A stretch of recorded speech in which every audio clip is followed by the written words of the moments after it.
వేదాగ్ని 15వ భాగం. అవి అలా ఉడికిపోలేదు మరి నేనెందుకు అలా ఉడికిపోతున్నా అని అవి ప్రేమ ఎంత గొప్పదో అర్థమైంది. అవి అల్లరివాడు, అంజు కూడా అల్లరి పిల్ల, అంతేకాని వారి మధ్యలో ఏదో ఉంది అనుకోవటం నా పొరపాటు. ఆడదానికి ఇంత జెలసీ ఏమిటో అని తనకు తానే అనుకుంది. అంజలి బేబీ తలుపు తీసి బావా ఎప్పుడొచ్చారు అని హగ్ చేసుకుంది. వేగ్ని అబ్బ దీని వేషాలో అని ఉడికిపోయింది. పైనుంచి వేదు దిగివస్తా వేగి ఉడికిపోవడాన్ని చూసి బాబు పెదవులపై కిల్లింగ్ స్మైల్ చేశాడు. పాప ఈరోజు ఉదయం నుంచి ఎంత స్ట్రగుల్ అవుతుందో బాబు కళ్ళతో చూస్తూనే ఉన్నాడు. కానీ ఆ మాత్రం ఉడికించకుంటే తన దారిలోకి రాదని ఇంకొంచెం డోస్ పెంచటానికి తన ప్రయత్నం తాను చేస్తున్నాడు. అంజు బేబీ నువ్వు కూడా తినలేదా ఇప్పటి వరకు? మా కోసం ఎందుకు ఆగావు అని వేగిని చూస్తూ అంజుని దగ్గరికి తీసుకున్నాడు. అంజు సైడ్ హగ్ తోటి బావా మీరు లేకుండా నేను ఎలా తింటా, మీకోసం ఆగాను బావా అని డైనింగ్ టేబుల్ మీద ఇద్దరి మధ్యన కూర్చుంది. వేగి వండి పెట్టి తినకుండా ఉన్న నన్ను అడగలేదు కానీ అంజు బేబీ అంట అని మనసులో వేదిని బండబూతులు తిట్టుకుంది. అందరికీ వడ్డిస్తూ తను చూస్తూ నిల్చుంది. వేదు కూర్చో తిందువు అనకపోవటం వేగ్నికి బాధగా అనిపించింది. కళ్ళల్లో నీళ్లు సుడులు తిరుగుతుంటే వంటగదిలోకి వెళ్ళి ఏదో తీసుకొని వచ్చే ప్రయత్నంలో అక్కడ కంటి నీళ్లకు స్వేచ్ఛనిచ్చింది. ట్యాప్ కింద చేతులు కడుక్కొని ఫేస్ వాష్ చేసుకుని పెరుగు గిన్నె తెచ్చి టేబుల్ మీద పెడుతుండగా వేదు పళ్ళెంలో అన్నం సగం అలానే ఉంది. మంగమ్మ మజ్జిగ తిరగబోతుంటే సోఫాలో కూర్చున్న వేదుకు మజ్జిగ గ్లాస్ ఇచ్చి వెనుతిరగబోతుంటే వెనుతిరిగిన వేగి పాప చీర చెంగుతో చేతులు తుడుచుకుంటుంది. అంజు బేబీ బావా నా చున్నీ ఇస్తాగా, అక్క చీరెందుకు అని లొయలిపోయింది. వేగ్ని అంజుని గట్టిగా ఒక చూపు చూసింది. డైనింగ్ టేబుల్ దగ్గర వెళ్ళింది. మంగమ్మ అన్ని ప్లేట్లు తీసి వేది ప్లేట్ తీయలేదు. వేగ్ని మంగమ్మ కేసి చూస్తే బాబు నీకోసం వదిలేశాడమ్మా, తన కడుపు నిండానే తిన్నాడు, తిను అంటూ మరి కాస్త వడ్డించింది. ఈరోజు వేగి ఉదయం నుంచి పడిన బాధను మరిచింది. ఇష్టంగా వేది ప్లేట్లోని అన్నాన్ని తిన్నది. వేగ్ని తినటం ముగించుకొని హాల్లోకి వచ్చేటప్పటికి అవి అరే ఇవాళ చాలా పూలు ఆర్డర్ ఇచ్చావు ఎందుకు అని వేగ్నిని చూస్తూ ఉడికించాడు. వేగ్నిక మనసులో ఈరోజు ఏదో ఒకటి జరగకపోతే నా కొంప కొల్లేరవుతుంది అని వేదు స్పీడ్ మీదే ఉన్నాడు అని అనుకుంది. అవి పూల గురించి అంటుంటే అంజు పాప నాకు ఆ పూలు ఇష్టం, నాకు ఈ పూలు ఇష్టం అని పూల లిస్టు చెప్తుంది. అవి అంజు బేబీ నీకేమిష్టమో ఆ పూలే ఆర్డర్ ఇచ్చాడు వేద్, వాడికి నీ టేస్ట్లు బాగా తెలుసు అంటూ మరి స్వీట్స్ ఏం కావాలి అన్నాడు. వేగ్ని కోపంగా గొడ్డు కారం నేను చేస్తాలే అని గట్టిగా అన్నది. అందరికీ ఏమీ అర్థం కాక అక్కడ జరుగుతున్న టాపిక్ వేగి ఉడికిపోవటం గుడ్లు ఇంత చేసి చూస్తున్నారు. వేగికి కోపం వచ్చి బెడ్రూమ్లోకి వెళ్ళిపోయింది. ఎందుకురా దాన్ని ఏడిపిస్తావు, నేనెక్కడ ఆర్డర్ ఇచ్చా అని అడిగాడు. అవి అరే కప్పు సాసరతో 2 చోట్ల కొట్టిందిరా, ఇంకా దెబ్బ మానలేదు, అందుకే ఈరోజు అంజు పాపతో కలిసి కాస్త డోస్ పెంచా, పో ఆ గరంగరంతో ఏం చేస్తుందో ఏమో, పోరా బాబు ఆ రౌడీ నీకు తప్ప ఎవ్వరికి మాట వినదు అంటూ నవ్వుకుంటూ వాణిని తీసుకుని తన గదిలోకి వెళ్ళాడు. వేద్ అంజు ఇద్దరు కలిసి అంజు బేబీ హాస్పిటల్కి ఎప్పుడు వెళ్దాము అని అడిగాడు. బావా 1 వారం తర్వాత వెళ్దాము, ఈలోగా అక్క కూడా సెట్ అవుతుంది, వెంటనే మంట పెట్టినా అది తట్టుకోలేదు, పిచ్చిది బావా మా అక్క అని అంజు బాధపడుతూ ఏడుస్తుంటే నాకు తెలియదా దాని మనస్తత్వం, ఏదో కాస్త అలా ఉడికిస్తే నా మనసు కాస్త ప్రశాంతత. నువ్వు ఉడికిస్తున్నావు అనుకుంటున్నావు బావా, టార్చర్ పెడుతున్నావు దాన్ని, నీ డోస్ భరించటం మామూలు వాళ్ళ వల్ల కాదు, అది మౌనముని కాబట్టి తట్టుకుంటుంది, నేనైతే ఉదయం నుంచి ఇప్పటి వరకు జరిగిన వాటికి కొంప పీకి పెంట చేసేదాన్ని, ఇప్పటికీ అది బాధపడుతుంది కానీ నిన్ను ఒక్క మాట కూడా అనలేదు. అలా కాసేపు వాళ్ళు మాటలు అయిపోయాక అంజు తన గదిలోకి వెళ్ళిపోయింది. వాణి బంపిపై చెయ్యి పెట్టి నా చాంప్ ఏం చేస్తున్నాడు అని వాణిని అడుగుతుంటే కడుపులో బాబు బుడబుడా తిరుగుతున్నాడు. ఇద్దరూ ఎంతో ఇష్టంగా కడుపులో బేబీని స్పర్శను ఫీల్ అవుతూ వాణికి బేబీకి ముద్దుల వర్షం కురిపించాడు. వాణి కూడా ఉదయం నుంచి అంజు చేసిన అల్లరి జలసీ మూలాన అవిని ఇష్టంగా దగ్గరకు తీసుకుంది. అవి మనసులో మొగుడికి ఏ ఆడదైన లైన్ వేస్తుంది అంటే భార్య ఇంత ఉడికిపోయి ఇంత ప్రేమని చూపిస్తారా, ఇదేదో బాగుంది అని మనసుకు అనుకున్నాడు. తను కూడా ఇష్టంగా వాణిలో కలిసిపోయాడు. ఇప్పుడు వారి కాపురంలో ఎటువంటి అపార్థాలు లేవు. ఒకరికొకరు అర్థం చేసుకోవటానికి ఒకరు సహాయంగా ఉంటున్నారు. అభివేద్ ఇంటికి వచ్చినాక తను ఒక అనాథ అనే ఫీలింగ్ మర్చిపోయినాడు. భార్య బిడ్డలు, ఇంట్లో బంధువుల్లాగా పెద్ద కుటుంబం మనసుకు చాలా నచ్చింది. ఆ ఇంట్లో ఎవరికి ఏమీ కారు, అయినా బంధాలు అంతా బాగా అనిపించాయి. వేద్ బెడ్రూమ్లోకి వెళ్ళే వరకు వేగి మనసు భారంగా అటు తిరిగి పడుకుంది. తలుపు గడియ పెట్టే లోనికి వచ్చే విషయం వేగ్నికి అర్థమైంది. కళ్ళు తుడుచుకొని మామూలుగా ఉండటానికి ప్రయత్నిస్తుంది. బెడ్ మీద పడుకుని వేగ్ని నడుమును చుట్టేస్తూ మెడబంపుల్లో శ్వాస వదులుతూ తన పెదవులు అద్దాడు. వేగి మనసు భారం తీర్చుకొని వేదు వైపు తిరిగి వేదు కళ్ళల్లోకి చూస్తుంది. రెప్ప వెయ్యకుండా వేగి కళ్ళలోని భావాలను, మనసులో భావాలను వేదు చదువుతున్నాడు. వేగి ఒక నిట్టూర్పు వదిలి, నేను మీరు అనుకున్నట్టు సహరించుతా, మా చెల్లిని వదిలేస్తారా? వేదు పెదవులపై చిరునవ్వు.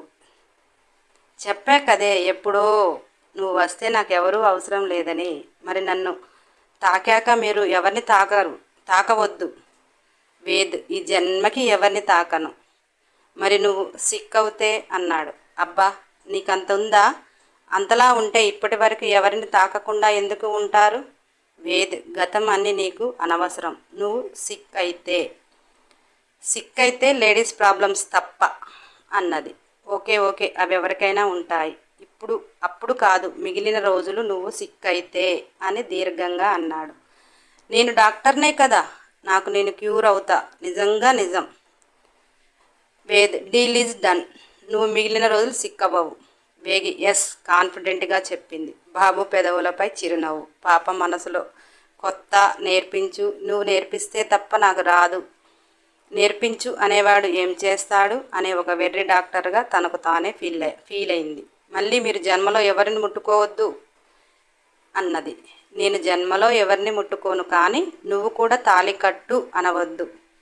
నాకు నువ్వు, నీకు నేను తప్ప మనకు ఎవరూ వద్దు. ఇక్కడ వేగి పాప ఒకటి గ్రహించలేకపోయింది. నాకు నువ్వు, నీకు నేను తప్ప మనకు ఎవరూ వద్దు అని వేద్ అంటే, అలాగే నాకు నువ్వు, నీకు నేను, మన మధ్యలో ఎవరూ రాకూడదు. మీకు మాటిస్తున్నా అని ఒక వెర్రి వెంగాలప్పల ఒక మాట ఇచ్చేసింది. అలా వేగి మనసును జయించి తనతో కలిసిపోవటానికి సిద్ధమయ్యాడు. వేగి కూడా తాలిబంధం లేదు, నన్ను వదలడు కదా, నేను ఎవరితో ఉండలేను, ఎవరితోనూ తనను పంచుకోలేను, నా తనువును పంచుకోలేను అని తనకు కూడా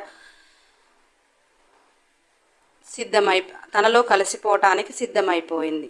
ఇక్కడ వేదికి తెలియని విషయం ఒకటి. ఎన్ని డబ్బులు ఖర్చు పెట్టి ఎన్ని రకాలుగా అనుకున్నా ఒక ఆడపిల్లను సొంతం చేసుకోలేకపోయాడు. కానీ ఈరోజు వేగి తనంతట తాను కలిసిపోవటానికి సిద్ధపడినది ఎందుకు అన్న ఆలోచన చెయ్యగలిగితే వేగి ప్రేమలోతు తెలిసేది. ఒకరు ఇష్టంగా కలిసిపోవాలని, ఒకరు పంతాన్ని నెగ్గించుకోవటానికి. ఆ రోజు పంతంగా చనిపోవాలనుకున్న ఒక అమ్మాయి ఈరోజు ఇష్టంగా కలిసిపోవటానికి సిద్ధం. వీరి ప్రయాణం ముందు జీవితంలో ఎటు దారి తీస్తుందో అలా ఇద్దరు ఒకరు తెలుసుకొని వేద్ ప్రశాంతంగా పడుకుండిపోయాడు. వేగ్ని అప్పటి వరకు నిద్రపోయిన కారణంగా నిద్ర పట్టలేదు. వేద్ పడుకున్నాక తను లేచి బయటికి వచ్చింది. కాసేపు గార్డెన్లో పూల మధ్యలో తిరిగింది. సంధ్యవేళ పక్షుల కిలకిలారావంలో, గార్డెన్ ఉయ్యాలలో, ఆకాశంలోకి చూస్తూ ఆహ్లాదమైన వాతావరణంలో మనసును ప్రశాంతంగా చేసుకుంటుంది. మంగమ్మ పెరట్లో ఉన్న విరజాజులు కోసి వేగికి ఇచ్చింది. ఏ రోజు వేగి పెరట్లో రకరకాల పూలున్న ఏదో ఒకటి మాత్రమే పెట్టుకునేది. ఈరోజు విరజాజులను చూసి ఆ పరిమళాన్ని మనసుకు తనుకు హాయి అనిపించి వేగి మనసులో, తను పూలు ఆర్డర్ పెట్టాను అన్నాడు కదా, మరి ఇప్పటి వరకు ఎందుకు రాలేదు, ఏమోలే తన ఇష్టం అనుకుంటూ విరజాజుల మాల కూర్చింది. ఒక 5-6 మూరల పూలని మంచిగా బాక్స్లో పెట్టి మంగమ్మ చేతికి ఇచ్చింది. పూలు ఆర్డర్ ఇచ్చినవి వస్తే ఇవి అవసరం ఉండదు, రావు అనుకో, కానీ పూలు ఆర్డర్ ఇచ్చినానని వేద్ అనలేదు. అందుకు సందేహంగా, ఇంట్లో ఇంతమంది ఉండగా హంగులు ఆర్భాటాలు అవసరం లేదు అని తన మనసుకు అనిపించింది. అలా ఒక భారమైన నిట్టూర్పు వదిలి ఇంట్లోకి వస్తున్న టైంలో వేద్ ఫ్రెష్ అయ్యి పైనుంచి కిందికి వస్తున్నాడు. వేద్ కేసి చూడలేకపోతుంది. వేగి పడుతున్న ఇబ్బందిని చూసి కాఫీ తీసుకురాపోవే అన్నాడు. వేగి అందరికీ కాఫీలు పెట్టి హాల్లోకి వచ్చే టయానికి అందరూ ఒక చోట చేరారు. మంగమ్మ చేసిన స్నాక్స్ అక్కడ పెట్టి కాఫీ కప్పులు అందరికీ అందించింది. వాణి అంజి క్లోజ్గా దగ్గరగా మాట్లాడుతుంటే వేగికి కాస్త ఆశ్చర్యం కలిగింది తన మనసులో. అంజలి వాణికి కాదు, సవితి నీకే అన్నట్టు వాణి అన్నట్టు అనిపించింది. వేగి నిజమే కదా, నేను కాదంటే నాకే సవతి అనుకుంటూ ముభావంగా వెనుతిరుగుతున్న టైంలో చీర కొంగును పట్టి సోఫాలోకి లాగాడు వేద్.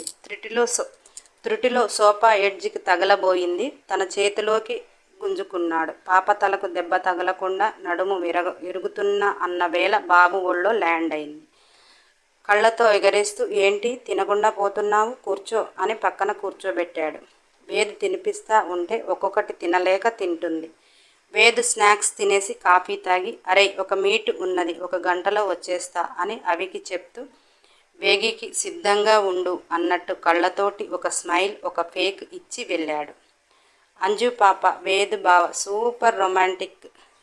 బావని చూస్తేనే రొమాన్స్ గుర్తొస్తుంది. బావ చేస్తే రొమాన్స్ ఇంకా ఎలా ఉంటుందో.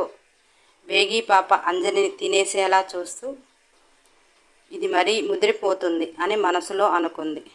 వేద్ వెళ్ళిపోయాక వేగ్నిక వంటగదిలోకి వెళ్ళి డిన్నర్కి ఏం కావాలో మంగమ్మ సహాయంతో చేస్తుంది. వేది ఏమి తింటాడో అవి తనకు ఇష్టంగా చేస్తుంది. అన్ని వంటలు ముగించుకొని 8 ప్రాంతాన బయటికి వచ్చి పైకి వెళుతుంటే అవి వేగిని పిలిచాడు.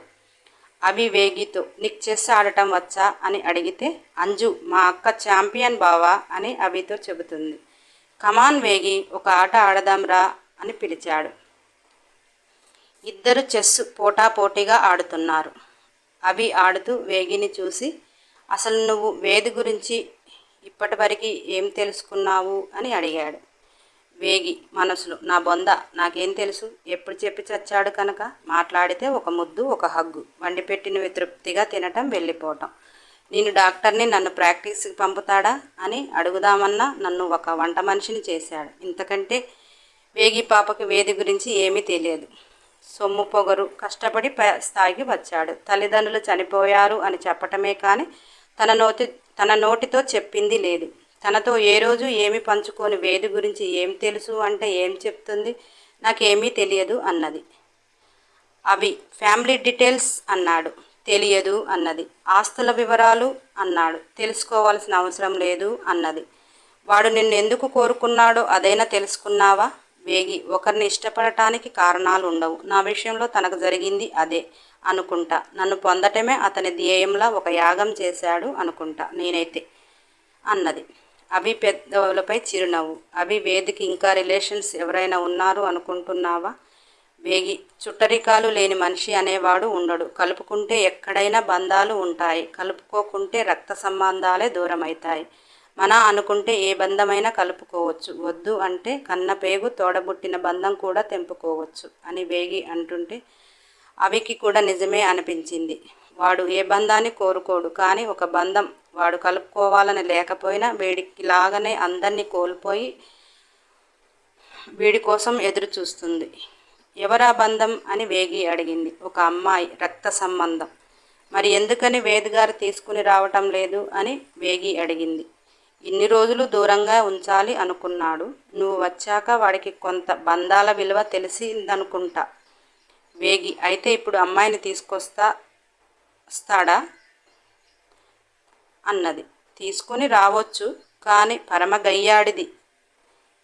ఎవరామె, వేద్ గారికి ఏమవుతుంది అంటూ అవి రాజుకు చెక్కు పెట్టింది. అవి గోలగోలగా నన్ను ట్రాప్లో పెట్టి గెలుస్తావా? ఈ టాపిక్ ఎత్తింది నేను కాదు అనుకుంటా అని వేగి అన్నది. మోసం, దగ అని అవి మొత్తుకుంటుంటే ఆట రాని వాళ్ళు ఆడితే ఇలానే ఉంటుంది. నీ మనసులో ఏ టాపిక్ రన్ అయినా నువ్వు చేయవలసిన గోల్ నీ కంటికి ఎదురుగా ఉన్నప్పుడు దాని మీద దృష్టి పెట్టకుండా ఆడటం నీ తప్పు. అంతేకాని మోసం, దగ ఎక్కడుంది? నేను నీ కాయిన్స్ ఏమైనా పక్కకు తీసి పెట్టానా అని వేగి మాట్లాడుతుంటే అభి మనసులో ఇంత తెలివి కల అమ్మాయి, ఇంత రౌడీలా ఉండే అమ్మాయి, ఇంత ఆత్మాభిమానం ఉన్న అమ్మాయి తల్లిలా చక్కని వంటలు చేసి కడుపు నింపే అమ్మాయి, సాంప్రదాయం తెలిసిన అమ్మాయి, పూజలు తెలిసిన అమ్మాయి, ఒక ఉన్నతమైన చదువు చదివిన అమ్మాయి. వేద్ ఇష్టానికి ఎలా తల ఊపుతుంది? వాణ్ణి ఇంత మౌనంగా ఎలా ప్రేమించగలుగుతుంది? ఈ అమ్మాయి వాడి జీవితంలోకి వచ్చాక వాడికే తెలియని మార్పులు చాలా వచ్చాయి. తరువాయి భాగం కోసం సబ్స్క్రైబ్ చేయండి. సండే రోజు ఒకటే ఎపిసోడ్ ఇస్తా, నాకు కూడా కొంచెం రెస్ట్ కావాలి కదా. సాయంత్రం ఎపిసోడ్ కోసం చూడకండి. లైక్ చేయండి, షేర్ చేయండి, కామెంట్ చేయండి, గంట సింబల్ ప్రెస్ చేయండి.